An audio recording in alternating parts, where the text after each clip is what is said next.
Welcome back to another Dislyte video. Today's gonna be more laid back because today we're gonna take a break from Dislyte's gameplay. We're gonna go over some of the gotchas that Dislyte can take a page from, right? We always talk about it. We want a little bit better of a pity system. We want a little better of a summoning experience, right? And I'm gonna pull up some games that I think do it right or do something along the line right, because they're not all perfect, right? There's no perfect gotcha, but Lilith can take from these games and put their own twist on it and improve their game. And that's what we want. We want new people. We want new espers. We want new content, right? And to take those steps, we have to make them aware, right? And I think this is the best way to do it. So I'll be sharing this as much as I can, and I hope you do too. All right, let's get right to it. All right, so my first example is gonna be Genshin Impact. You know, multi-million dollar company. They made so much money off of banners. And I personally would say that their pity system is in fact better than Dislyte's. I have some summon experience in this game. As you can see, I have my Zhao fully C6. I have a lot of characters that have their, like, you know, C1, what's it called? Yeah, C1, C4 on a 5-star, right? Like, you get it, right? I'm not here to flex, okay? But Genshin guarantees you a 5-star in 90 summons, right? In 90 summons, you get a guaranteed 5-star, and you have a 50-50 chance to either get, in this case, let's look at this banner, right? Either Arataki Ito or a random 5-star from the pool, right? So we'll look at the details here, right? Arataki Ito has a 50% chance of dropping, which is already leaps and bounds above the 10% that we get from Geb, right?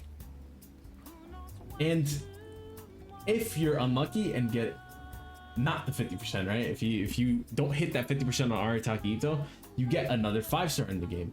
But the difference is you will get Arataki Ito in the next 90. You get a guaranteed featured unit in the next 90. So in reality, you have 180 summons until you get Arataki Ito, right? And you could be like, hey, everything. You could get Geb in 120 summons in 120 pity. And yes, I agree with you, but the problem is you don't have a 50% chance for Geb. Some people can get lucky, and I've seen it happen, right? But 50% chance is just leaps and bounds so much better than a 10% chance. And this game makes millions, right? And even with a smaller community that Dislyte has, it can still monetarily be fine, because there's gonna be whales that are gonna want the dupes, right? I think a 50% chance is good, especially since you have to get 6 copies to fully resonate them, right? Maybe I'm asking for too much in 50. Maybe a 25% chance. That's even that's better. That's good, right? Summoning 180 times is better than summoning 450 times for one copy of Geb. If I summon 450 times on this game, I'm probably gonna get 3 copies of a 6-star. I'll be C3. And another thing is, right, these constellations that these characters get change their kit so much, right? Like base kit right off the bat, look, his E damage is increased by 40% against opponents with 50 HP or less, right? 50% HP or less, which is leaning towards more of the pay to win aspect of things, right? But at the same time, Dislyte gives you flat stats. So if you compare even a Resonance 1 Liling to a regular Liling with the same build, the Resonance 1 Liling is just better because it has flat stats. I don't know. I don't think this system is very good for free-to-plays, but at the same time, this is a PvE game, right? There's no PvP. So this whole aspect of it is irrelevant, right? But you know, the summon rate should be a bit better. As you can see, a multi-million dollar company that's made so much profit off their game is giving you better rates, right? more of a chance to get the new characters, more of a chance to get a new lineup. All right, so let's move on to the next game, which is an example that I've wanted to show off for so long. All right, let's move on to that. All right, welcome back.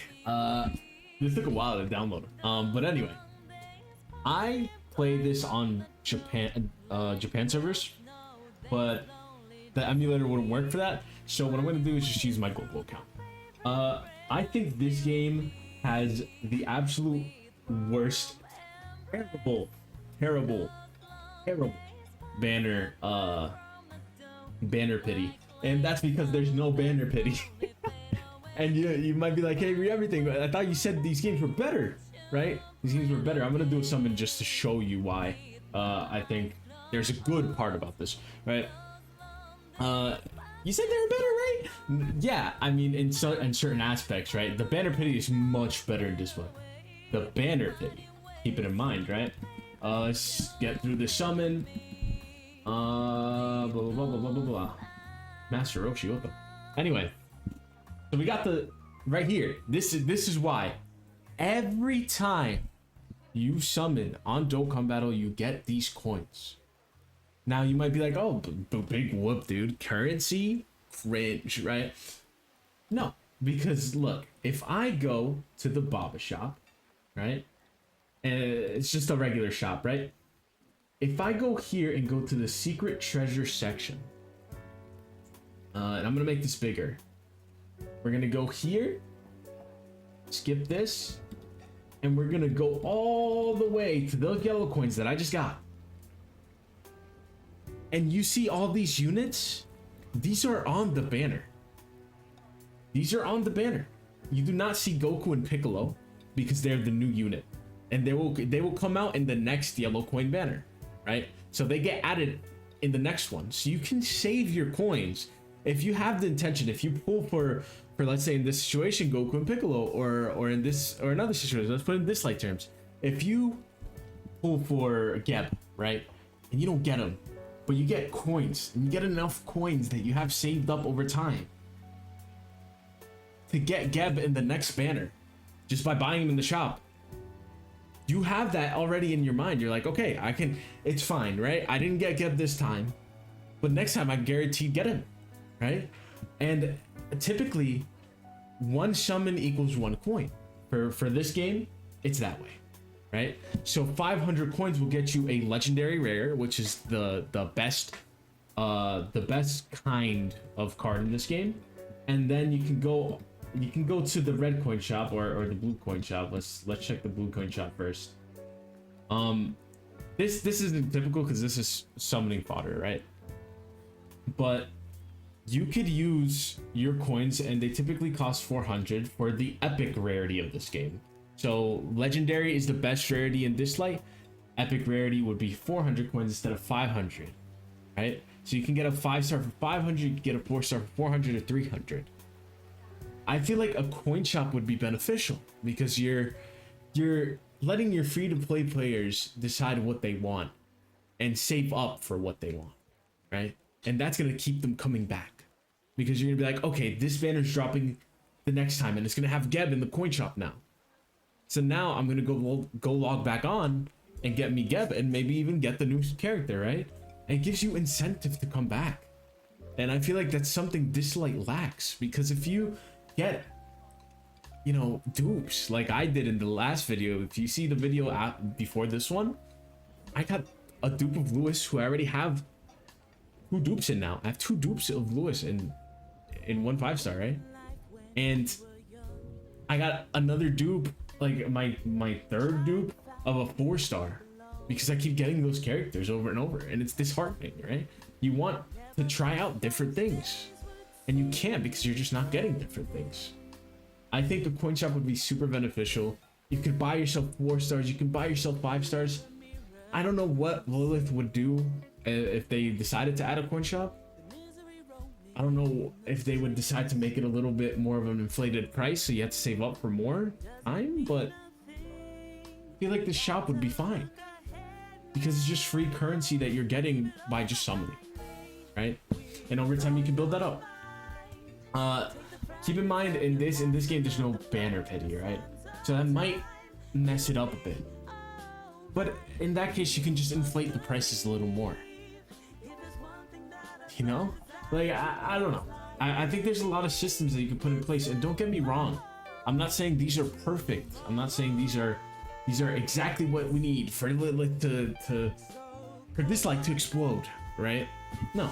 I'm saying, like, things like these, if they put their little twist on it, if they guarantee us something that we want, if they let us choose what we want, it could be beneficial towards the game's life and beneficial for free-to-play players in general. I don't know. This video might get a lot of backlash. I don't know how this is gonna be received, but I just wanted to show you guys tidbits of other games that maybe Dislyte could take and put into their own game. Anyway, I'm sorry I took up so much of your time. If you enjoyed, please subscribe, please like. I'll be doing more positive content. This is the last video of this I'm ever making. Hopefully it gets changed, unless something big happens, right? If something big happens, I'll make a video on it. But for now, I'm gonna focus more on my showcase content, more on my in-game content, and that'll be it. Anyway, thank you guys so much for watching, and I'll see you in the next one.